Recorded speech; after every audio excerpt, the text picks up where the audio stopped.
Welcome to The Next Level, conversations that propel business. The next hour is all about the entrepreneur, why they start businesses, how they make their businesses grow, how they overcome failures and achieve success. Your hosts are Bob Gibbons, founder of Riata Commercial Realty, a commercial real estate advisory and tenant advocacy firm, and Stephen Nooner, founder and CEO of Alkali, a company with a unique process that helps businesses more effectively buy and manage their insurance programs. Bob and Stephen will ask probing questions to find impactful solutions that will help take your business to the next level. And now, here's Bob Gibbons and Stephen Nooner.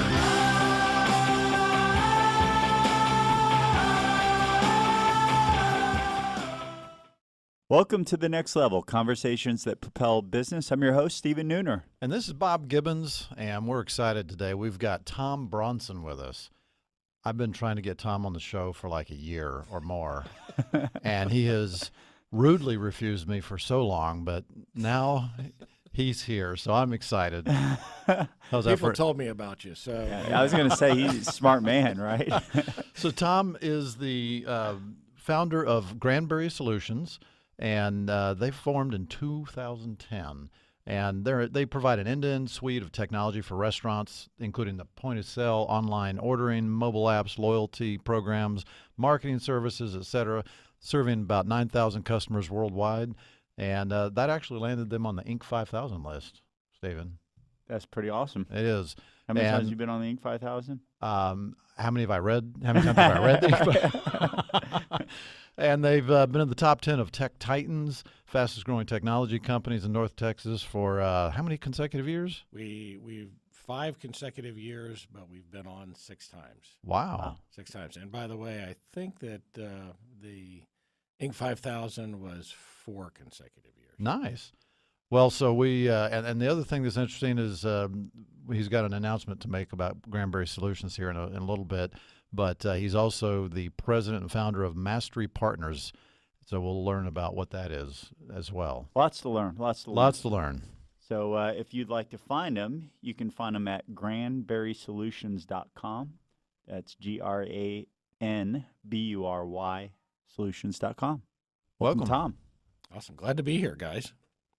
I've avoided this for so long that I'm trying to remember why I didn't have an excuse for today. And when it's all over, you'll wonder why you even agreed. Well, glad we set the bar super low for you. Awesome.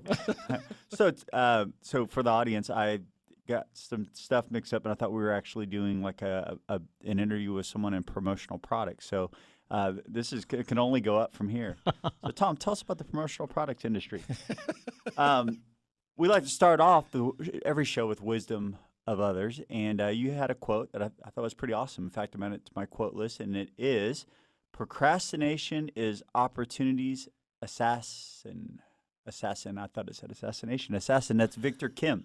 Yep, exactly. Why do you love that? You know, I am a closet procrastinator, always have been, and it's like a recovering alcoholic. It is a battle that I fight every day. Yeah. It is so easy to go off and do the easy things first, and then suddenly you find yourself at the end of the day and you realize that the important things didn't get done, and so I have that plastered on the inside of my door. It's followed me around from office to office, just so every time I walk in and out of my office, I'm just got that reminder, am I doing the most important thing right now? You know, another great quote from Tom Hopkins, I must do the most important thing at any given moment. So when you finish something, are you just moving on to the next thing that's easy, or are you moving on to the next thing that will advance you toward your goals? And so that's why it's a constant reminder. It's always been one of my favorite quotes.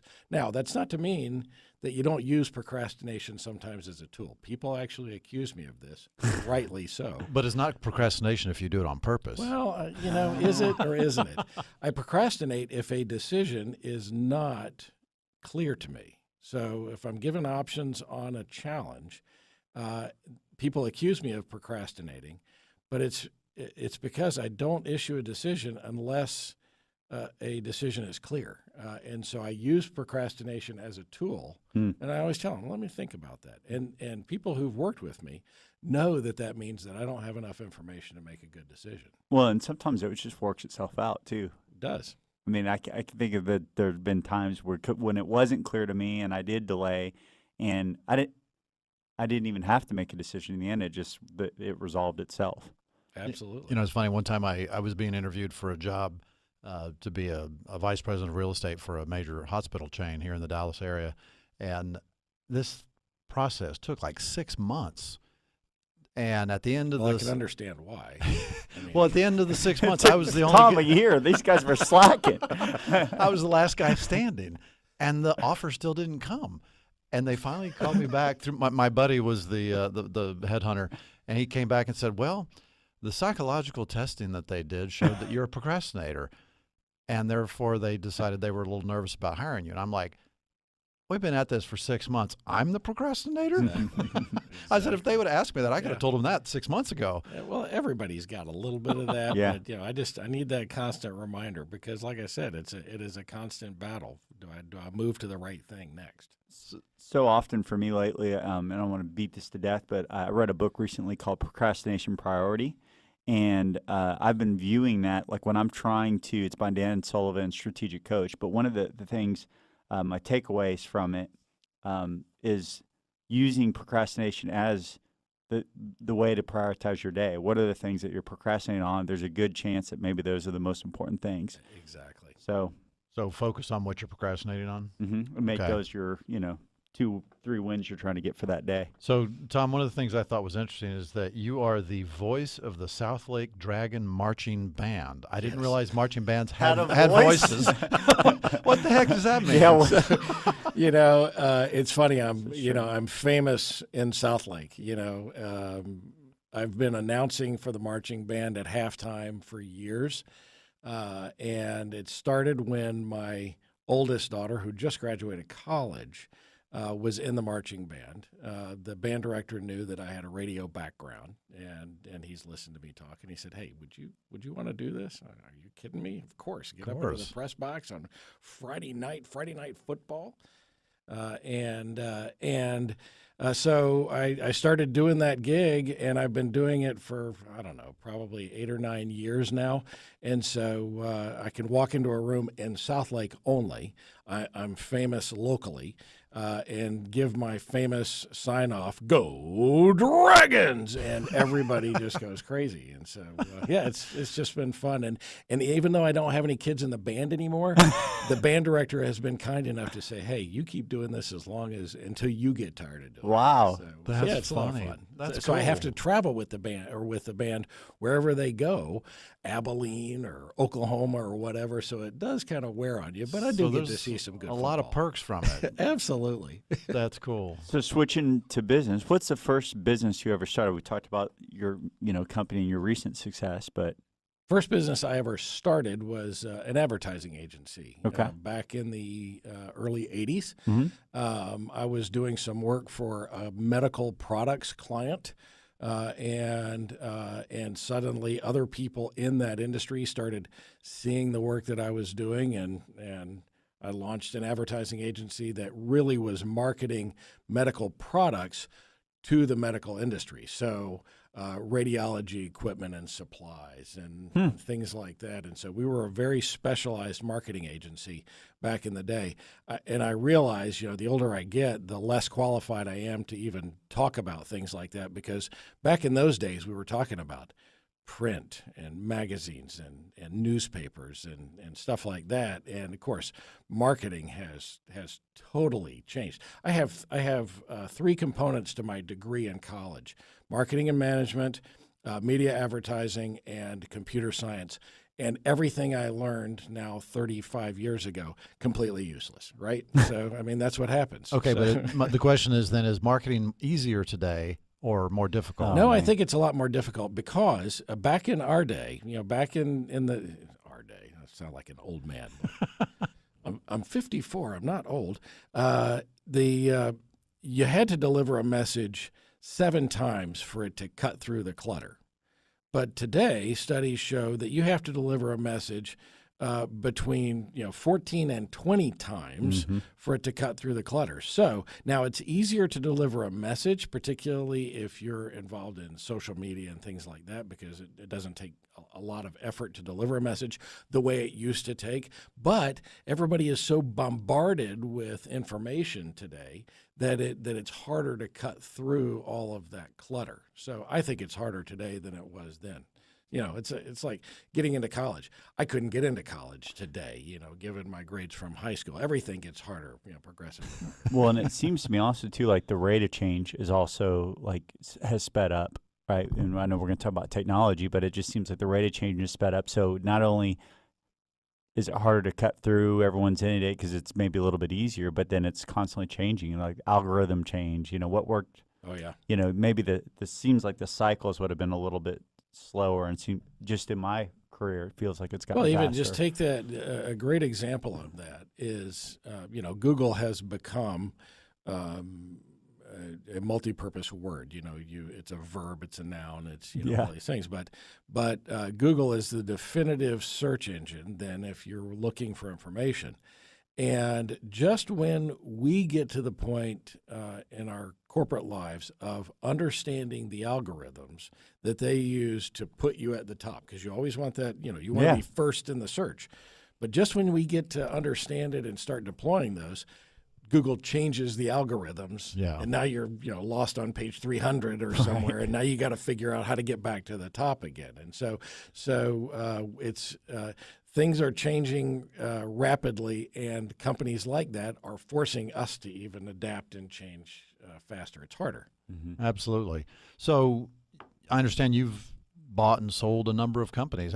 What's the number here? Well, as you said, my big announcement, I just exited Granbury Solutions. I was the CEO there, even though we restarted. Thank you. We restarted the company in 2010. I bought the company originally in 2001, but as we progressed, we actually had a change in kind of business process and business model, and so we rebranded in 2010 as Granbury Solutions. But when I exited Granbury, that was the 100th business transaction that I've participated in my career. Meaning buying or selling entire being company. On the buying or selling side. Wow. Now, it's important to know I didn't buy or sell all of them, personally. So Sure. You use investors and investor money. And so when I've been buying companies, Granbury since 2010 bought 17 different companies in a roll-up of that industry. All right, hang on to that thought. We got to take a break. You're listening to The Next Level on 1190 Talk Radio. Stick around.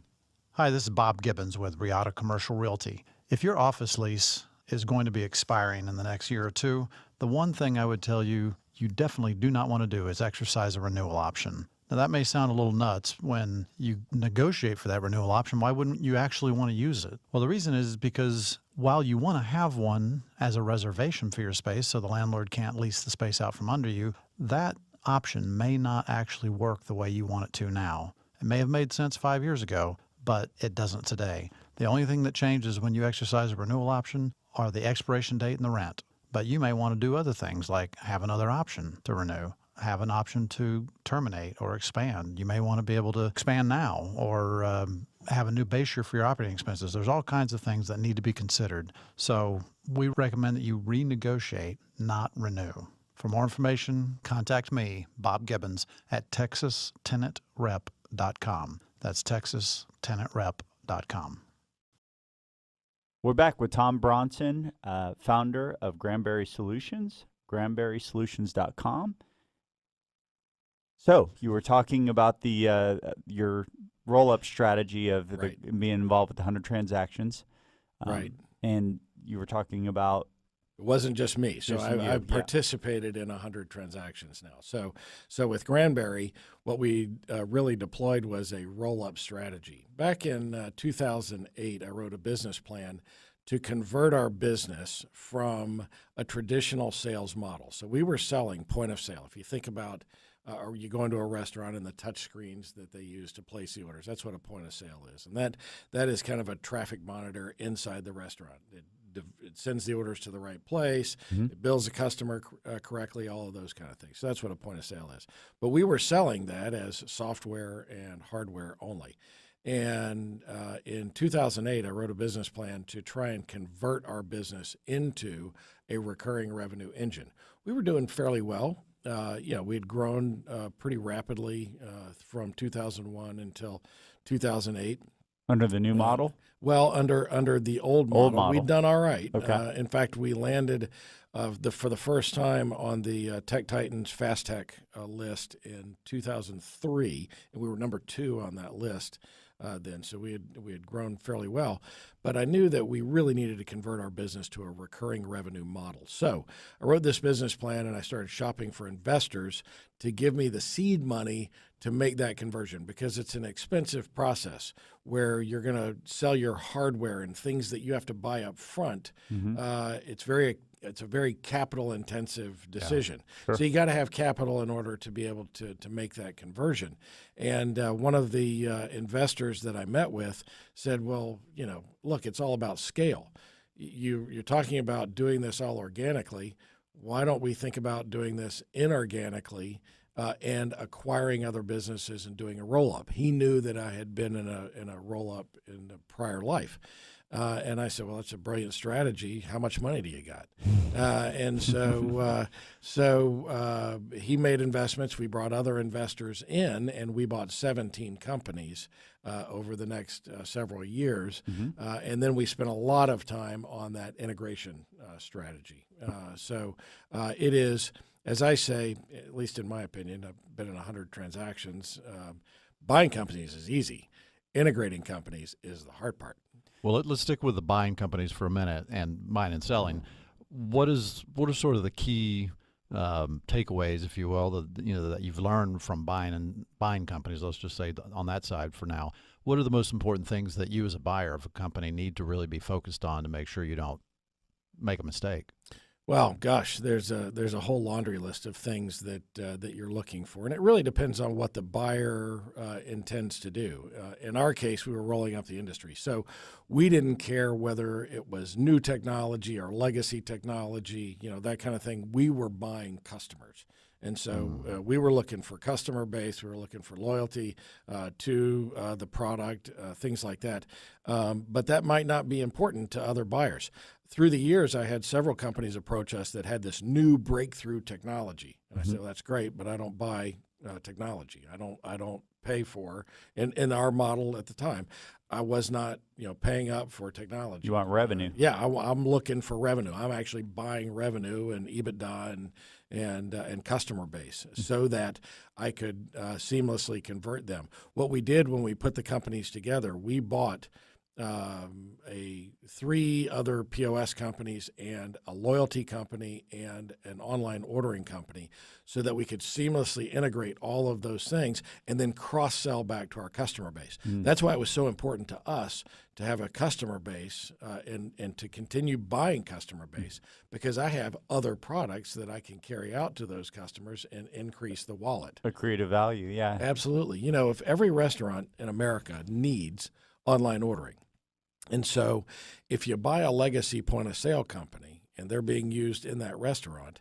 and you know that restaurant either already has some third-party online ordering or doesn't have it at all, well, then it's an easy sale. I can give you a seamless integrated solution under one roof. Yeah. And we were the first company to offer that back in 2010, to offer all of these various things. If you kind of think of our business model as a wagon wheel, where the point of sale kind of sits as the hub of that wagon wheel, and then you've got all these other things that surround the point of sale that interact with it: online ordering, smartphone apps, overstore enterprise reporting, merchant services, loyalty, marketing. All of those things are kind of the spokes off the wagon wheel. It gave us, we were the first company in this space to bring all of those things under one roof. So prior to Granbury coming into existence in 2010, the only way to get all of those things was to buy a point of sale from this company and an online from this company and merchant services over here. And then what you wind up with is this hodgepodge of 17 different technology Nothing providers talks. that are, well, they're integrated, but they're very loosely integrated. What Right. we could deliver was a very seamless integration so that if you make a menu change on your point of sale, it's automatically populated to the next guy that orders online ordering or off of his smartphone, and things that other people couldn't do.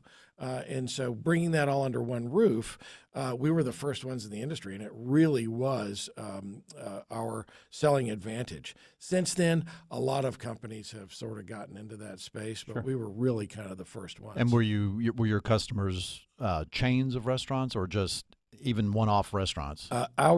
We focused, and Granbury still focuses on really on delivery restaurants. So pizza restaurants, lots of pizza customers, on sandwich shops.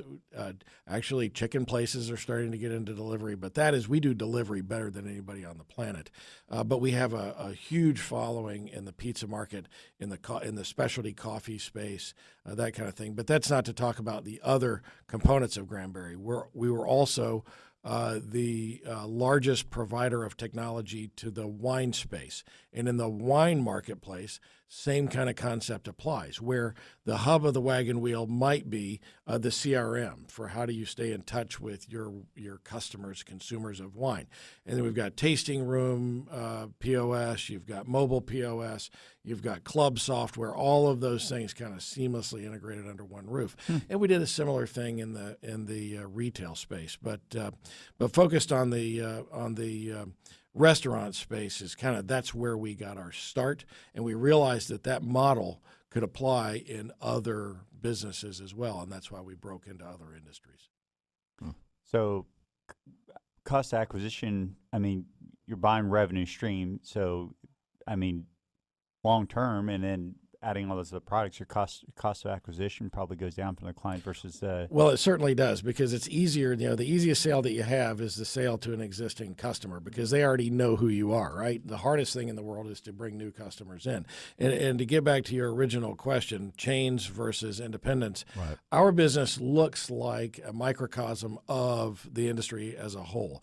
About 45% of the pizza world is a chain or some part of a chain. And you think of the big boys, the Papa John's, the Pizza Huts, the Domino's, those kind of guys.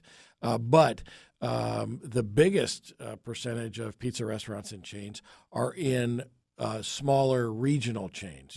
For example, here in town, Campese's or E. Fratelli's, up in St. Louis, Emo's Pizza. They've got 100 locations, but unless you grew up in St. Louis, you've never heard of Emo's. Out in California, Pizza Guys, they've got 80 restaurants. Unless you grew up in their area, you've never heard of these guys. amazing. But we had a lot of customers doing that, but we also serve just a ton of customers that are independent operators.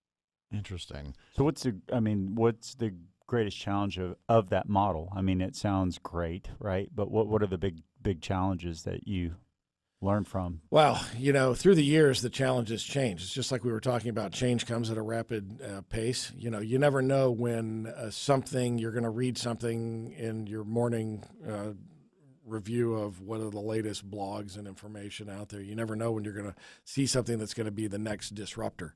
But really, in our space right now, the biggest challenge are these newer products that are kind of, I'll just call it the square model, where, okay, we're going to give you everything for 2.7% credit card rate. And the reality is that, yes, it's a point of sale, and yes, they have what they call loyalty, but it's not really a full-featured system. They're giving you something for that, but their model is based on they want your credit card residuals, 2.7%. That's how they make their money.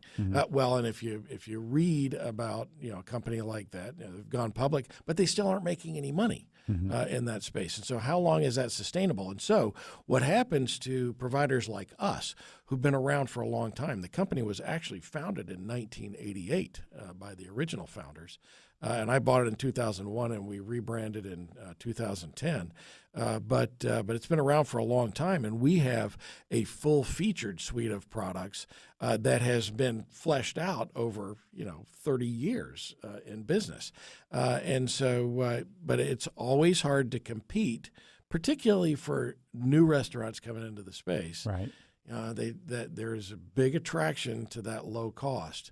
But every day, that we lose one of those, we gain two more that tried that low-cost route and then Felt said, it. okay, yeah, I get it. Now When that low-cost route often doesn't come with support. right. And so if that POS system goes down and they're dead in the water for 3 hours, that just Right. happens to be over lunch or over dinner, how much did that low-cost option really cost them? Yeah, I mean, on a Friday night in a pizzeria, I mean, that's prime time right there. I mean, that Friday night or Super Bowl Sunday or Monday Night Football, I mean, this is prime time. And if that system is not fully functional during that time, it could cost that restaurant thousands of dollars. And that seems to be a common thing that I see just in business in general. We work with so many businesses. When they start off, you tend to be really, really expense minded, and then the further you are in business, you become Value minded. Investment minded. What's the ROI of my system going down? Well, Okay, and that's it. And that's how we've always operated is ROI is so very important. If we can't articulate the ROI. Sorry to break in. We got to take another break. We'll be right back on 1190 AM. Stick around.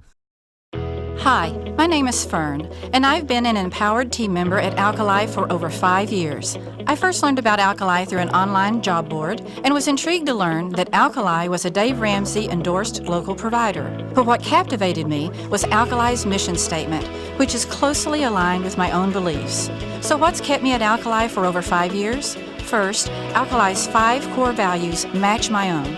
Second, I've been empowered to use my unique abilities to impact our community, our clients, and Alkali. If you'd like to learn more about becoming an empowered Alkali team member, visit our website, alkaliservices.com. That's ALKALI services.com. Welcome back to The Next Level, conversations that propel business. We're here with Tom Bronson with Granbury Solutions, and you can learn more at granburysolutions.com. So, Tom, we're talking evolution of business before we went to the break, and we're talking about people being expense-minded initially, and then as they have more and more business experience and success, they tend to become investment-minded and ROI. So you've taken a strategy. You took a strategy of acquiring, right? And Right.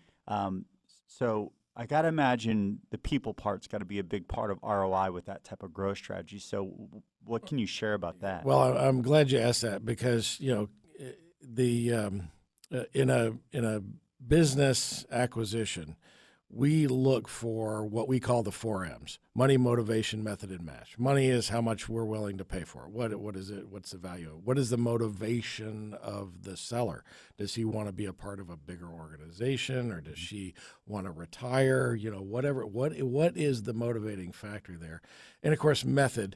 How are we going to accomplish this? The due diligence, all of that. And you're always looking for a match, too. If their business doesn't match your business, or if their culture doesn't match your culture, then you're setting yourself up for failure. But so once you agree on what that price is, you've come up with a strategy for how you're going to arrive at that price. And by the way, I'm going to give you the magic formula for how do you value a small business. I love this. I've never heard anyone ever use the word, I'm giving you something magical. I'm going to give you something, and Except on late night I TV. should charge for this. Okay. I should charge. I've got my for pen this. ready. Are you so- ready? It's cost The Bob magic 1 year of value. phone calls. That's right. Well, yeah, and other people, intervening on his behalf. So people always ask, how do you value a small business? Well, if it's a non-publicly traded business, I could sit here before this segment is over and tick off 57 different ways that you could value that business. But here it is. You ready? Yep. The one way to value a small business is to find a willing buyer and a willing seller who've agreed on the price. So Okay. there is the magic. That is, I'm so disappointed. You know, I knew you would be, and that's why I've avoided coming in here. So, it's but here's the quote of thing: the day. once you agree on that price, all right. So let's say we've gone through whatever machinations we're going to go through to get to that price. Then it's time for due diligence, and most people think about due diligence in terms of, accounting and looking at customer base and looking at technology and things like that. The most often overlooked but yet most important component of due diligence is human capital. Who are the people that are going to remain there? What are their roles? Are they the right people in their roles? Are they and how are they going to integrate with the new culture of the company that acquired them? Most people don't give a nanosecond of thought to that on the front end. And what it causes is a dumpster fire on the back end because suddenly you've got two people in the same role that you haven't given any thought for how am I going to harmonize this post-sale. You got to go in with those decisions. Every time in negotiating an acquisition, in most of the transactions I've participated in, I've been on the buying side, whether it was with PSS World Medical back in the day, diagnostic imaging, or Granbury here. I always tell the owner as we're walking through the people, because it's so important to do that human capital due diligence. I want to know everything about the people, how they are, what's their strengths, what their weaknesses are, how can they improve, things like that. But I always come away with, look, you've told me about 3 people that are kind of rotten apples in your organization. Don't make me the bad guy. I'll fire them on day 1 or they'll exit as, a result of this. But all that's going to do is set us up for more stress and anxiety with the folks that remain. If you know they're bad, get rid of them before we do this transaction. Either replace them with better people, or if you want to get rid of them and not replace them, then we'll replace them on the back end. But you got to be the bad guy. You can't make the buyer be the bad guy if you know somebody's got to go. Biggest lesson in business. I think it was Tom Peters that said, be slow to hire, quick to fire. If you know somebody's a bad apple in your organization, we're all procrastinators, right back to that beginning segment. We're all procrastinators on getting rid of somebody that should be gotten rid of. I'm a big fan of get the right people on the bus and make the decisions, through time that which seats that they're sitting in on the bus. And sometimes it's time for somebody to change seats on the bus. But when it's time for the bus to stop and let somebody off, and as the CEO, it takes you a long time to make that decision, guess what? You're the last guy in the building that comes to that conclusion. So when you're buying a company and you're trying to figure all this out, Yeah. what are the tools that you use? I mean, are you doing assessments of any kind, or is it just sort of everybody interviews and We gut typically feel? don't do assessments, but we have some consultants that we work with, even here locally. Mark Mitford's a great resource for that. He can go in and do the interviews and assessments. For salespeople, it's easy. Let's look at what what is their results production? been? What's their production been? But for other things like support, it's more challenging. You have to look at what are your KPIs that you're running your business on. How many calls should a support tech take? How many should they resolve? How quick to resolution? And it doesn't always apply in everything that every business that you look at, but you should be paying attention to those things so that going in. So how do you get the business owner? Maybe they don't want their team to know that they're considering it. I mean, I'm sure you've had this before. How do you handle that with the people? You just How do you ask me the question again? Do you make it a requirement of, hey, like before we'll give you the offer, the due diligence? Because I know that sometimes people consider selling, but they don't want their team to know that they're considering it. Oh, right. Right. So how do you handle something? Yeah, like almost every case, because we've bought a bunch of small businesses, and almost every case it was, shock and dismay the day we walk in, which is typically the day after closing. Sure. And here we are, new company. So and in that case, how do you assess the people, right? I mean, well, is that's it. it. Just, You're asking. I'm totally dependent on the former owner or the guy that either is going to stay on with us. Gotcha. And that's another thing. If they're going to stay on with you, then that takes an interesting personality type to be able to be the guy that called the shots and now to be able to take orders. It doesn't always work. But I will tell you that at Granbury, this part of the senior executive team is made up of people that were just like that. But they were tired of doing all the HR stuff and the legal stuff and all of that. They just wanted to do what they're good at, and so they came under our executive team. But you're totally dependent on that guy. Now, if that guy's going forward with you, you can say, look, if you need to get rid of somebody, get rid of them now because I'm going to make you get rid of them. After a transaction. Yeah, if you're staying with us, I'm going to make you get rid of them. But now, when anyway. you're doing your roll up at Granbury, you were really a strategic buyer. Right. You weren't buying these companies to leave them as operating units on their own. So I got to believe that there must have been some attrition, some layoffs or something, because, I mean, there had to have been a bunch of redundancies, right? There always is, but in our case, when you're buying small companies, let me give you a great example. When we put Granbury together at the very beginning, and we mashed together 5 companies literally overnight, the first order from our investors was eliminate the redundancies. So I'll give an example of that. We called a company that we acquired in Portland. Hey, we want to know who was doing your accounting work. Oh, that was me. Okay, who's doing billing? That was me. Okay, who was doing your project management? Oh, that was me. Yeah.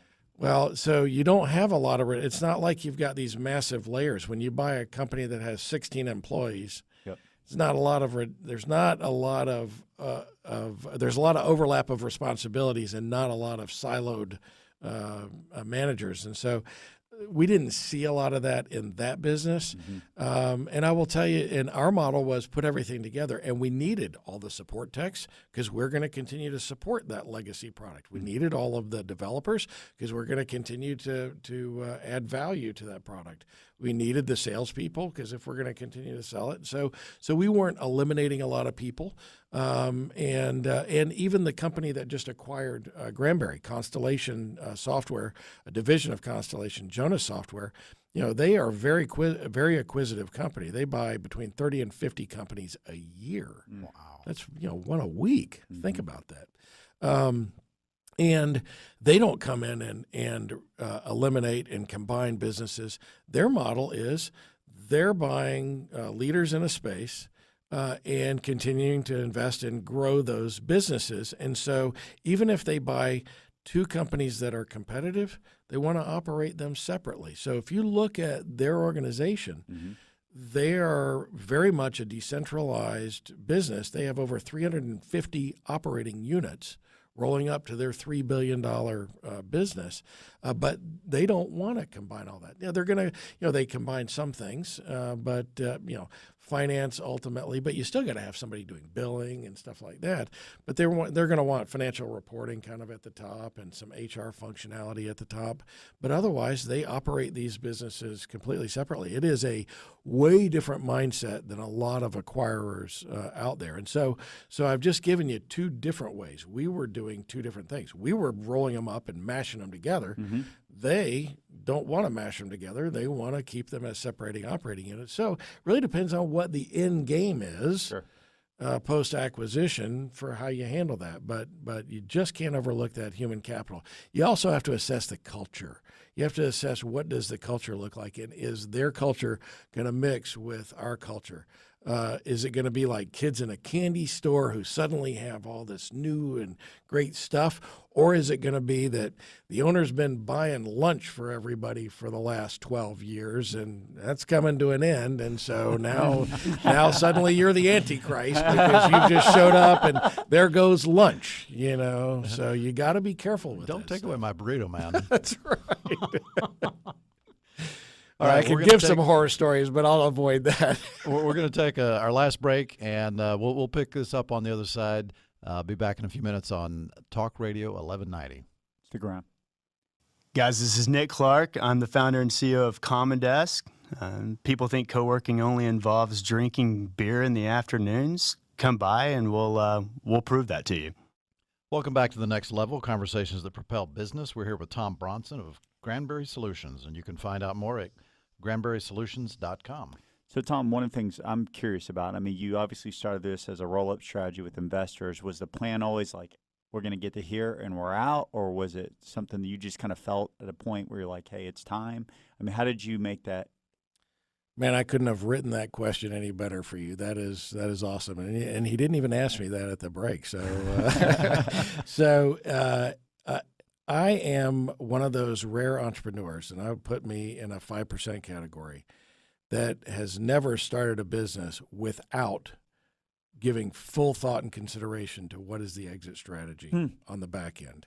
Now, what I find is that most entrepreneurs either started their business because they lost a job and they needed to replace income, or they saw a need in the marketplace and came up with something new and cool, but eventually that business becomes to them a job. It becomes their source of income. I would argue that you should never, if you're an entrepreneur, you should never look at your business as your source of income. You should always treat it like an asset, like your house.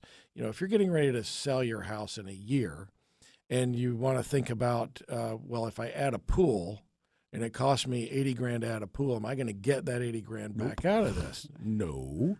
If I invest 20 grand in my kitchen, am I going to get 30 grand out of that? Yes, probably. And so I've always made business decisions based on, I know what my exit strategy is, or at least I have an idea of what it looks like. You know, there could be multiple paths here, but the decisions that we make and the big decisions about how we introduce products, how we go into new markets, we always pay attention to, is this going to help or hurt our valuation at the end when we exit? If our exit strategy is still valid, which you have to validate because markets change, right? If the exit strategy is still valid, this decision I'm about to make an investment in the business, is it going to help or hurt the ultimate outcome? So to me, one of the most fun things about acquiring businesses, and by the way, I'm doing a consulting gig with Jonas now and helping them in acquisitions. It's so fun to have conversations with entrepreneurs to kind of find out what their thought process is around, have you given any thought to exit?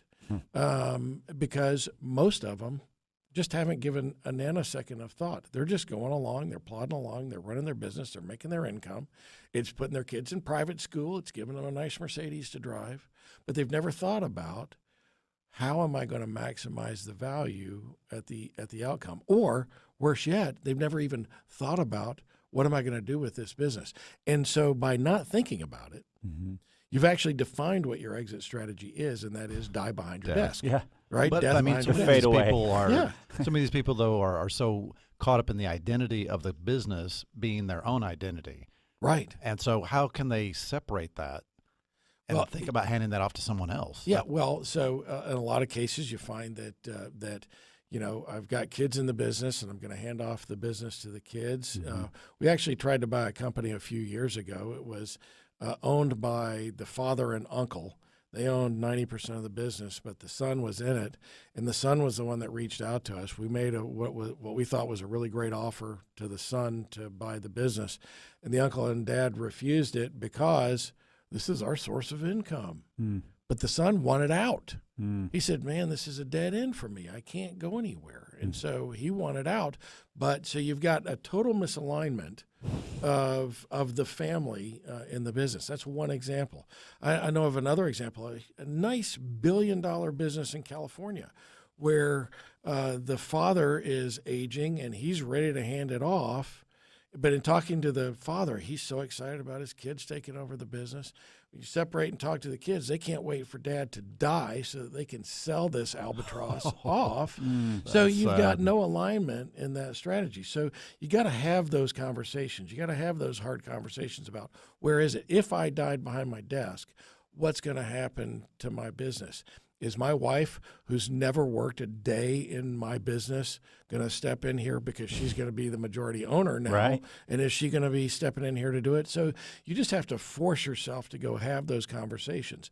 But more importantly, this is rampant not only in small businesses. When I say small business, a couple $100,000 a year to a few $1 million a year, but no matter the success, if it was started and still run by the entrepreneur, there's probably a 95% chance, even if it's a $200 million very successful business, he hasn't given any thought to what his exit strategy is and how to maximize the return. So in talking with owners about an acquisition, I'm usually the first guy that even introduces the concept to them. Hey, we've looked at your business. We think it's a very exciting opportunity. We'd love to talk with you about potentially acquiring your business or merging your business into ours. Well, I've never really given any thought to that. And so, well, okay, it's time to think about it. Mm-hmm. I had a conversation just a couple of weeks ago with an entrepreneur in upstate New York who said, well, give me a ballpark. Well, I can't give you a ballpark until I understand a little bit more about the business. But let's say that you've read all the stats out there. Maybe 3 to 8 times EBITDA. Well, I know, but I could make that at myself in 5 years. Okay, all right. Well, let's walk down that path. If you could make that same money over the next 5 to 8 years as you could get up front, what is A, the time value of money?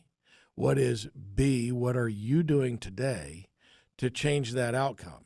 Is the outcome in 8 years going to be the same dollar amount than when you ultimately exit there as it would be today? So what's the time value of that money versus today? Because, by the way, that same money 8 years from now is worth a heck of a lot less than it is today. Wouldn't it be better to make investments in other places? And so what my new business does, Mastery Partners, is we engage in those conversations with entrepreneurs that haven't given a lot of thought to what their exit strategy is, and help them start to think about it and to start preparing their business for an ultimate exit. I'm never looking for a fire sale company, somebody that we got to sell this. The owner died and now we need to sell it, because you're never going to maximize value there. Sure. But if you have that conversation 3 to 5 years before an exit, then you can do some things operationally, financially, to shore up the business and really change the outcome on the back end. So you really want those businesses to be thinking about it. Now, you guys are like me. You've talked to lots of entrepreneurs, and you guys have done this show 145 times or something like that. Something like that. And Give or take. and you talk to these entrepreneurs who really haven't given a lot of thought. But how many entrepreneurs have said to you, "Oh, I'm going to exit in the next 3 to 5 years. Oh, I'm going to exit in the next 3 to 5 years." Most entrepreneurs I talk to have been saying that for 10 or 15 years. I'm going to exit in 3 to 5 years. Well, it's because they know how to run their business. They know whatever it is. They're making widgets. They're doing promotional products. They're doing point of sale for restaurants. They're doing whatever their business is. They are masters of doing that. If they're making pizzas, they're masters at making sauce. But they've never given any thought to what that exit looks like. Why? Because it is the great unknown. It's not something that they're comfortable with. Sure. They don't have those conversations every day, and they don't understand what does it mean? What does the process look like? How hard is it? Can I find a buyer? How do you go? Those are the things that Mastery Partners helps entrepreneurs have those conversations and navigate those waters to make it easier to make that exit. So what does that? So what does that engagement look like? You're talking about 3 to 5 years earlier. You're having difficult conversations. Then are you helping them implement the strategies? Or is it more of a coaching, or are you taking a piece of the? We'll structure it anyway. Okay. Really, we look at it, and when I say we, Mastery Partners is actually partners. I've partnered with other people that are doing consulting today that are trusted advisors to me, that have been through the years or that we've worked together, and I know how they are. So if I look and have those conversations with an entrepreneur and I recognize that really the problem is operations, you got a process problem. You don't. So I have people that we just bring into that and help consult through that, and we can do it as rapidly or as slowly as makes them comfortable. And if we'll structure it on a fee per project basis, or take a piece of the exit. Don't care. But where we draw the line, we're not there to sell your business. We're there to help improve the outcome on when you're ready to sell your business. So I don't really have a vested interest in I'm going to prepare it and go out there and market it and make a big fee. So you're not a business interested broker. in that. You're an exit planning strategist. I am there to help them to start thinking about these things, because I think that there's a big void in that area. Look, there's great financial planners out there. There's great operational consultants. There's great finance consultants. Part-time fractional CFOs, fractional HR people. There's a lot of those guys out there that are doing kind of projects, but no one really is focused on helping that, what I think is 95% of entrepreneurs start to think about their business in terms of, all right, how do I change the outcome on this? Do you have how can I actually get to 5 years? Do you have a website for that Yes, business? It's masterypartners.com. Okay, masterypartners.com. And Tom at masterypartners.com. So So not promotional products is what you're saying. we're not doing promotional products. Although if that's going to improve the outcome for that entrepreneur, I will get him some mugs with his name on it. Well, hey, our guest next week is in promotional products, so you guys better shut up. Well, right now. awesome. We're excited. Tom, thanks so much for being our guest you. this week. We really enjoyed it. For our Yes. listeners, please go to masterypartners.com to learn more about the new gig and Granbury Solutions for the old gig. And for the show, go to nextlevelshow.com or search for us on podcast at The Next Level Show. Help spread the word, and we'll talk to you next week. Bye.